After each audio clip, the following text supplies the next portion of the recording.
the idea here. Here's the basic premise. And you need to realize that the kingdom of heaven is based on a series of permissions. And the permissions are not across the board equal.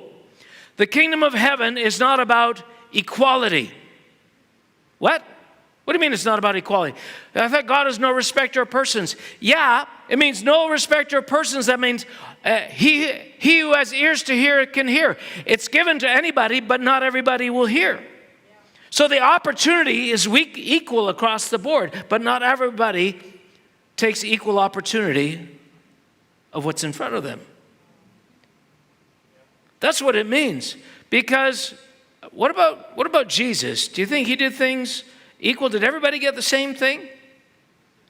How many times did he say, Peter, James, John, you come with me. The rest of you, stay here. Right? Yeah, and the 12, they got something. But later on, there was more than the 12. There was 120, and outside of that, there was 500. There's always circles of access around a king. And we know that John had access to Jesus like nobody else. Now, I'm not going to talk about why that is. There's this very specific reason why that is. It's not accidental. It's not whimsical. It's not like God says, or Jesus said to his disciples, yeah, Peter, I like your energy, but you're a bit of a loudmouth. You can be in the inner circle, but not in the inner circle. He didn't look at John and say, you got a cute face. I like the tone of your voice. Therefore, put your head on my chest.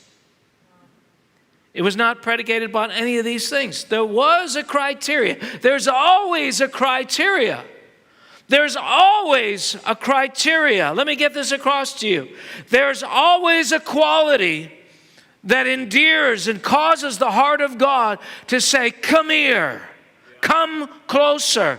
Esau have I hated, Jacob have I loved. Why? Because there's a quality that's in that we can have, you can have, we can all have. It's available, but not everybody gets it. Because not everybody wants it, because not everybody values it. And that's what we understand from Esau and Jacob. Esau could have had stuff, but he didn't value it, so he didn't go for it. Anyway, there's a whole sermon there. What do you value? What do you value? Side story. I'm in Bible college. I'm a new Christian. Spent my whole youth in sin, horrible stuff. I'm in Bible college. One of my roommates, pristine Christian all his life. He's done everything right. Except he won't read the Word of God, doesn't like to worship much, but really likes Louis L'Amour books.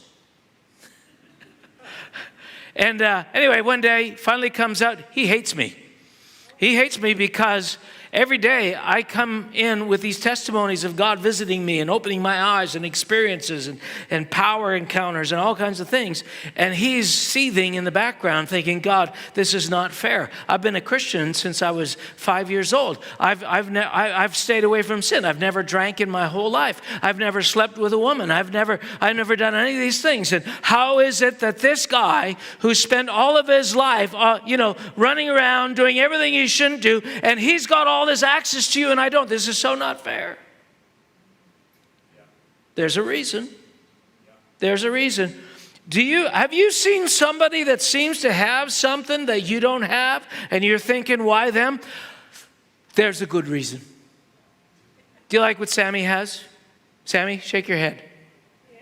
Wave your hand. Do you like what he has? I like what he has. I like some of the stuff he has and I'm thinking, I want some of that. You know what? But I'm not going to get it until I find out what is it that unlocks that stuff. Let me tell you, when it says God is no respecter of persons, it doesn't mean he gives the same to everybody.